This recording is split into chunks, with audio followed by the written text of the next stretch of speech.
Hi, my name is Jeff Strom. I'm with Coho Bistro, and today we're going to be making creme brulee with fig chutney and raspberry coulis. And what is it? Caramel glass. Caramel glass. All right, first we'll start off making the chutney. Let's see here. Got our dried figs. Start by cutting these up.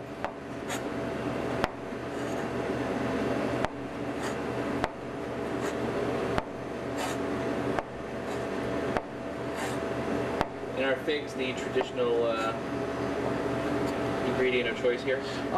Yeah, we like them because they're earthy. You know, they got that nice molassesy kind of flavor. Very winterish. All right, get all these stems off of here. Now we're just gonna give these a rough chop. Yeah, the lighting's not so great. Here we go.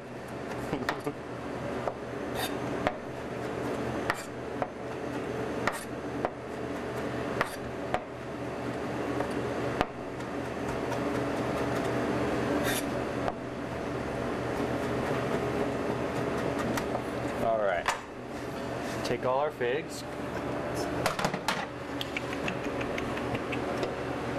a couple of vanilla sticks, a little bit of sugar, and some brandy. Now we're just going to cook this down. Over here, I'm going to cut this. So let's let that cook down. And in the meantime, we'll make our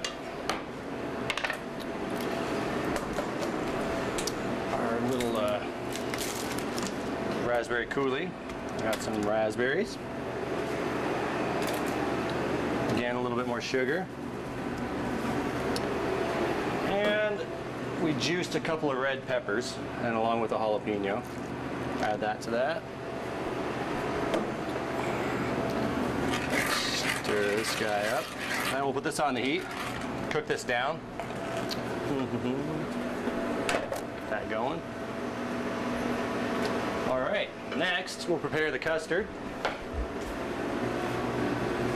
Got heavy cream.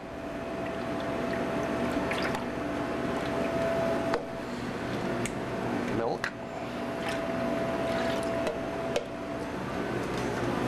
Our vanilla beans. Split these guys.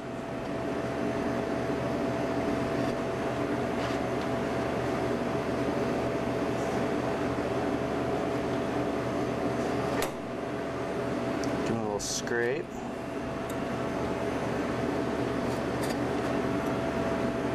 All right, put this on. Let this scald for a few minutes.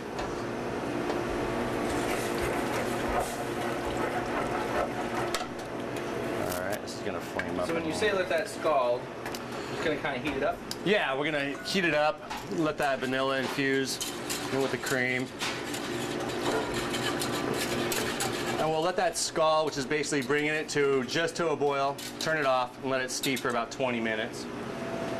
And while that's going, we're gonna take our egg yolks here. Add our egg yolks. Add our sugar to our egg yolks. We don't want it sitting too long, so we don't want to burn the egg yolks with the sugar.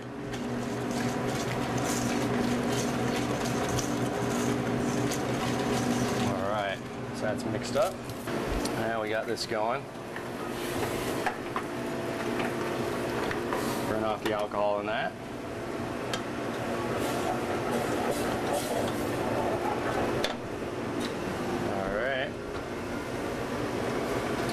Burn for a little while. Probably gonna. All right, and through the magic of TV, we'll add our cream. Is that all right? Yeah. Yeah. Okay. This is called tempering. We'll add a little bit of the hot cream to the egg yolks.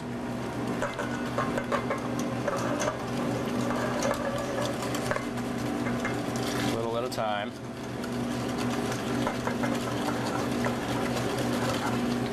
then once we got that warm, we can add this back to the hot cream.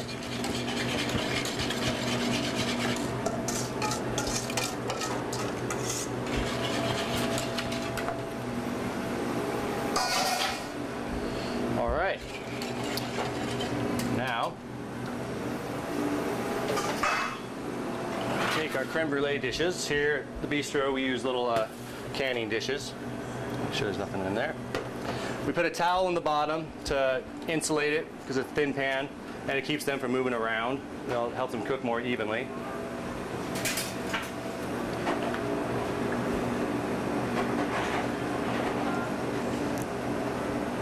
Fill each of these up about 3/4.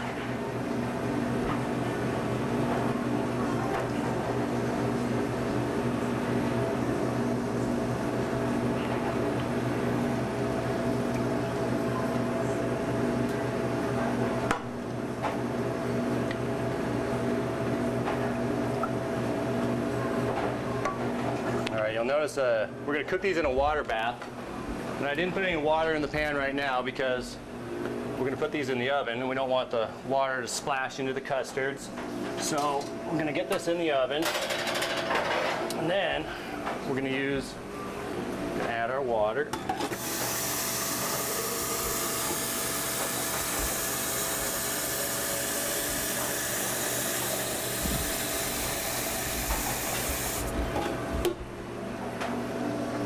Alright, and the towel also helps from the water splashing, so it doesn't get any water in the creme brulees.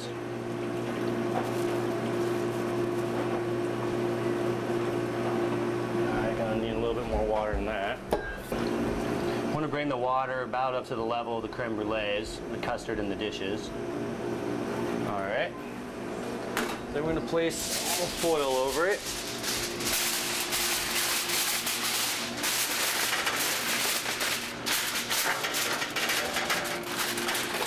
Sealed, then we're going to poke holes in it to let some of the steam escape.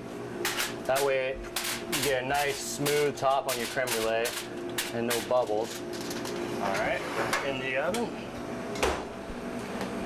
And we'll cook that for about 45 minutes at 350.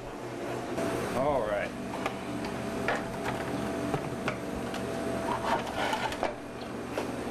Our coulis. Our coulis into our Vitamix. Blending hot liquids in a blender could be kind of dangerous. The gases expand. So we're lucky enough to have a Vitamix. Turn it on. We can start it off slow. So if you're doing this at home, you're gonna want to just use a towel and just like pulse it so that it doesn't just explode all over you. And we'll crank this sucker up.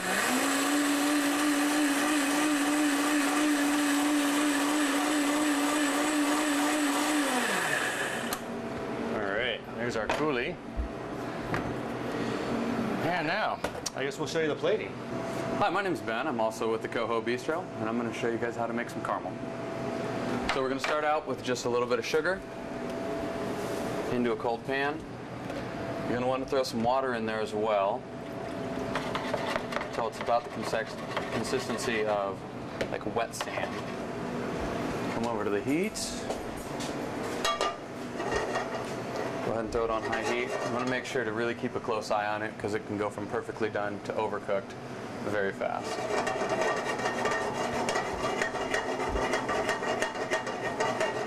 This will actually be a few minutes. And so for the caramel, just you put sugar and water. That's it. That was it. Yep. Now is it like equal amounts of sugar? You know, you don't even actually technically have to add the water. It just makes it a lot easier. So usually about equal amounts is good because it gives you the time to really, to really watch it and make sure that it's going to be proper. Because if you do take the water out, you'll tend to burn your sugar before some of the other stuff is done.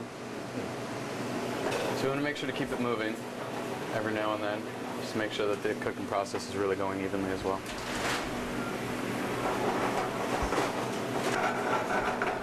Alrighty, so it's right about this point.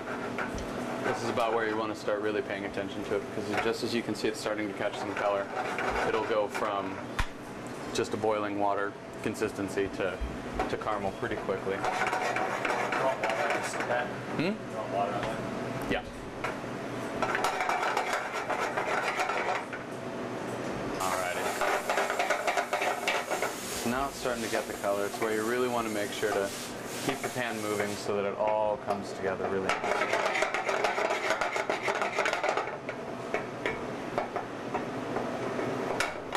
Turn down the heat just a little bit so we can keep control of it.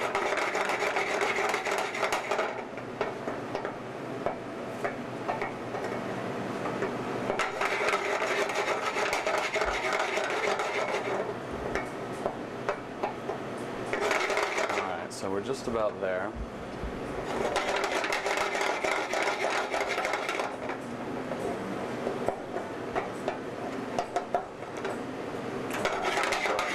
On it. Now that we've got a nice dark caramel color on it.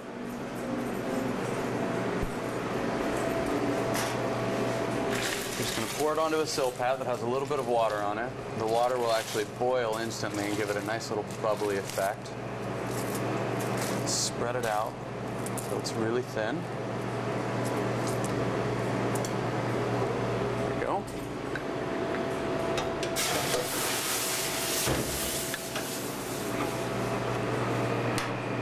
So from here, it's as simple as just kind of waiting a minute, and then you're actually going to lift up the sill pad as soon as it cools down a bit, and it will actually just peel right off, and then from there we break it into pieces. So we might actually just have to give it a minute to cool down.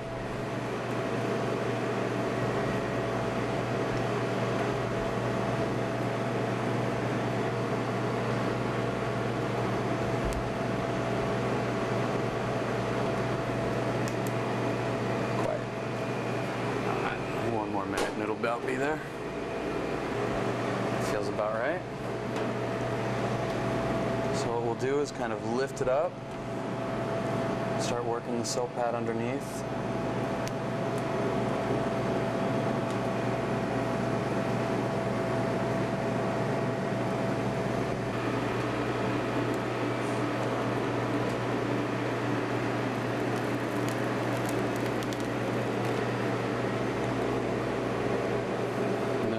We've got our caramel glass.